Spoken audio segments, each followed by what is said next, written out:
একটু খেয়াল করলে দেখবেন আপনার সেই কাছের বন্ধুগুলো এখন শুধুমাত্র ফেসবুক এবং হোয়াটসঅ্যাপের ফ্রেন্ড লিস্টেই সীমাবদ্ধ।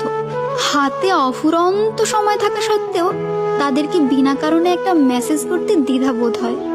একটা সময় যাদের সাথে বিনা কারণে ঘন্টার পর ঘন্টা বকবক করতাম, তাদেরকে এখন রাস্তায় দেখলে বলি, কিরে ভালো আছিস? জাস্ট এইটুকু কথাতেই সীমাবদ্ধ। যার জন্য স্কুলে গিয়ে ফার্স্ট বেঞ্চে জায়গা রাখা নিয়ে কত ঝগড়া, সেই মানুষটার সাথেও আজ কথা হয় না। স্কুল থেকে বাসায় ফেরার সময় দোস্ত এই ছেলে এটা করছে, ওই ছেলে ওটা করছে, এই মেয়ে এমন, এ ওটা করে, ও ওটা করে, কত বকবক। এক্সামের আগে দোস্ত আমি কিছুই পারি না, আমি কিন্তু তোর উপরে ভরসা করে আছি, তুই একটু আমাকে দেখাস। এরকম কত মিষ্টি মিষ্টি বন্ধুত্ব আমরা হারিয়েছি জীবনে।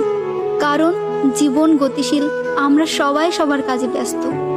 তাই সময় থাকতে প্রত্যেকটা সম্পর্ক উপভোগ করা উচিত।